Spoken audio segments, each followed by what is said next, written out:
I've been struggling, trying to figure out how to start this video. This was my first experience ever visiting a Hawaiian island, and it came at a very crucial time in my life.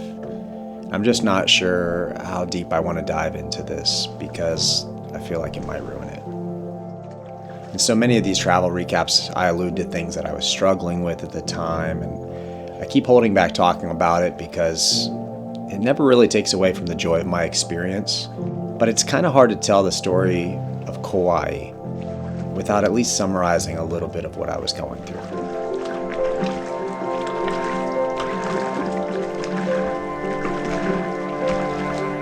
I went through an unexpected separation in 2018, and I was holding out with false hope until mid-2021 that the relationship would work, and it didn't.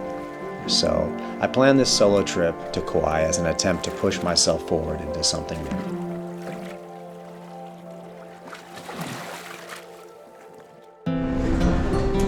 Few things greater than wearing your mask upside down and sleeping about 30 minutes. One of those things,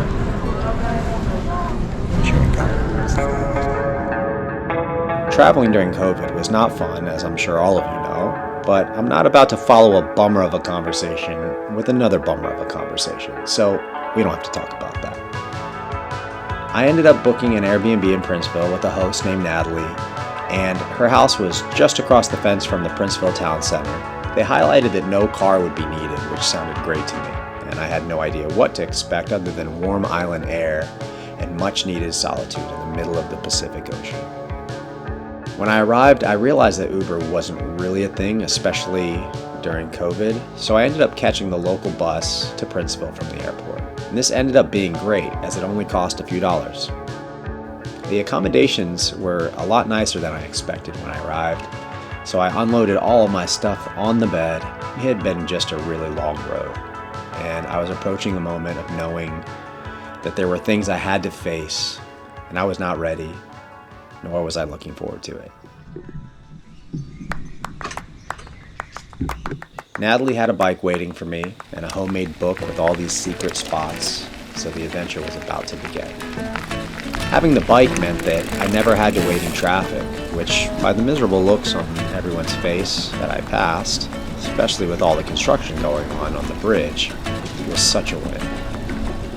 Riding the bike through town, through the neighborhoods, through the forest, I got that feeling that you get after not being on a bike for so many years.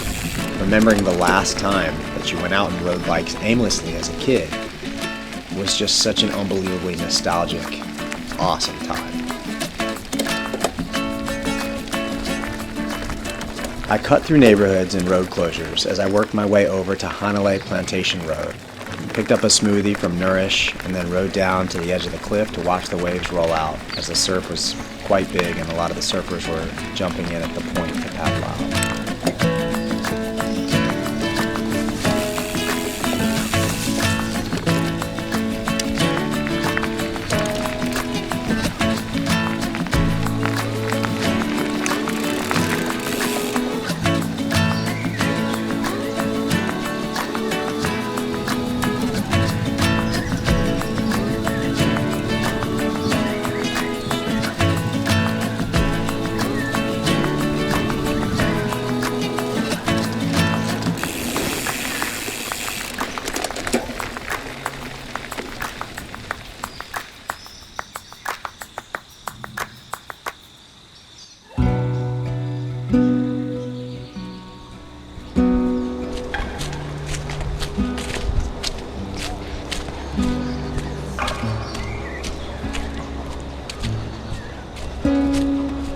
I found and took advantage of two paddleboards that were hidden about half a mile from the cliff's edge down a trail in the woods, and decided to take one out to explore.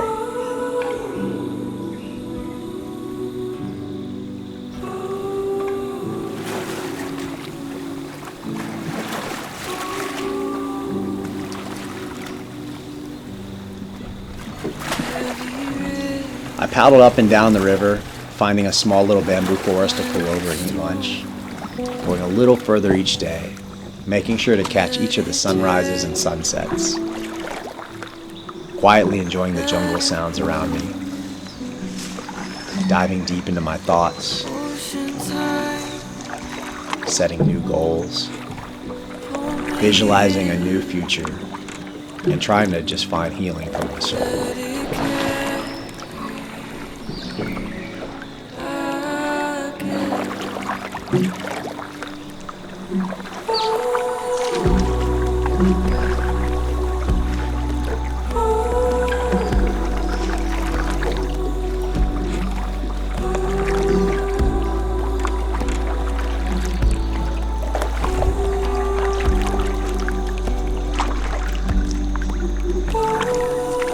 The Hanalei River mouth had a few sections that were so beautiful. You could actually see the mountains against the taro fields in the distance. And then you turn in the opposite direction, you can see the sun setting on the ocean at the river mouth. These are the type of conditions that basically lined up to be perfect for me. And I don't know what more I could have really asked for in life at that moment.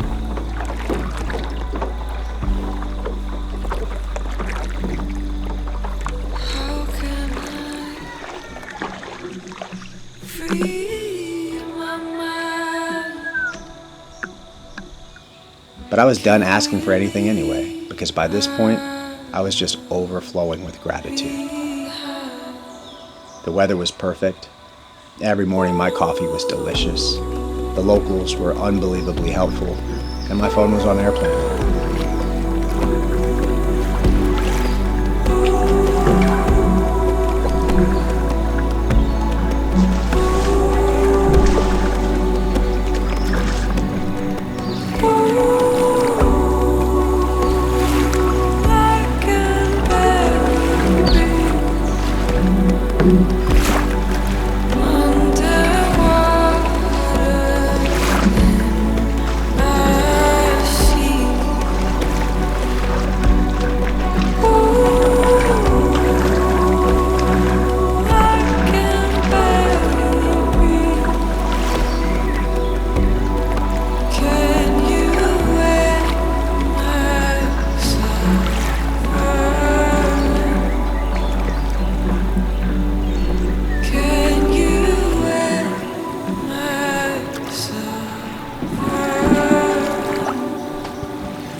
One way I was trying to find normal again was by getting into conversations with strangers about life and talking to everyone in the community around me, absorbing my surroundings as much as I possibly could, as well as diving so deeply into prayer that it almost felt like I was not traveling alone.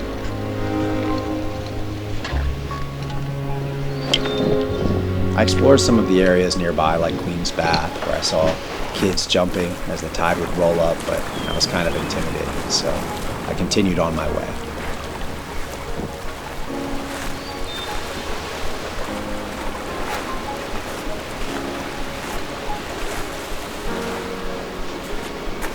Next to an abandoned lot and dilapidated resort, I found the trail to Hidden Beach. The views from here were absolutely breathtaking, especially on the days that no one was down there.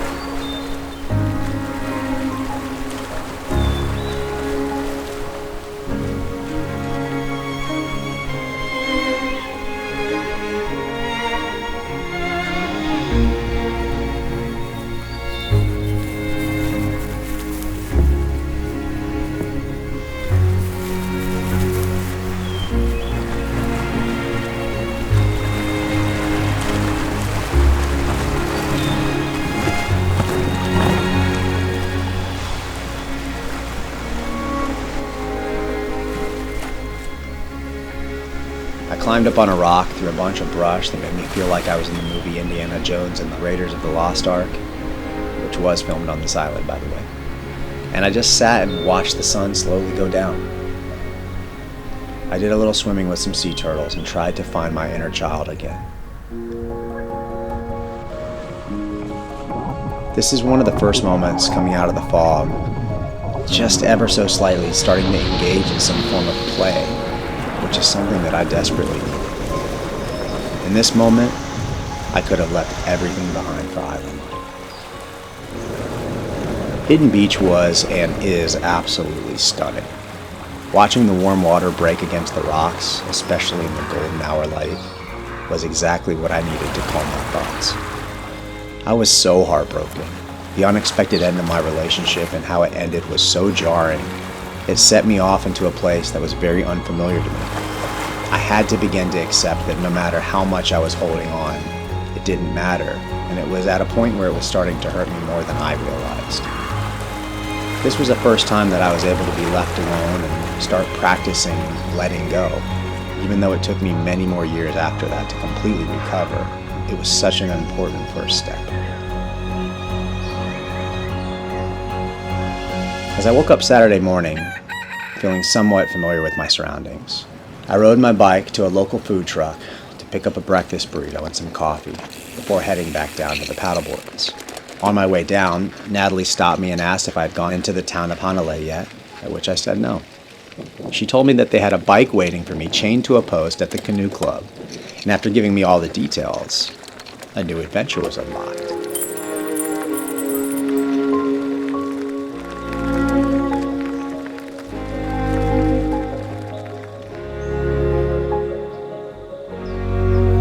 It was such a simple day, but this little adventure was exactly what my mind needed to just pivot away from all of this deep, intense thought that I was in.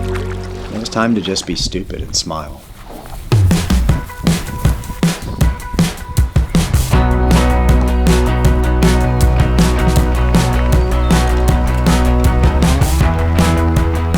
I walked up and down the pier, through all the shops, just watching people, smiling and having about as much fun as you can solo.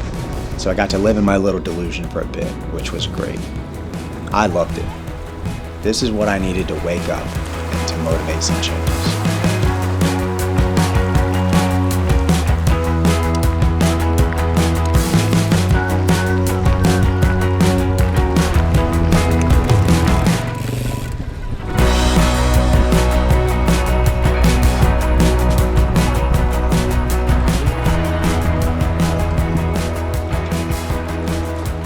I decided to paddle back out on my board and watch sunset, enjoying all the sounds of the bugs and the birds in the distance, hearing all the conversations echoing across the water, and really just tune into my body, my needs, my feelings. It had been such a long time since I actually took time to do that. This trip made me realize how important it is when you're in a rut to change your surroundings, even if it's for a moment. Our minds can get stuck in a loop, and sometimes you need something drastic to break that loop so you can continue on a new path forward. On my way back to the airport on the last day, I got a call from my ex, and that was the last time we ever spoke. I learned this lesson, that the sooner we accept the things in life that we can't control, the sooner we can enjoy the new things that come into it. Enough with the working out already. I want a bath.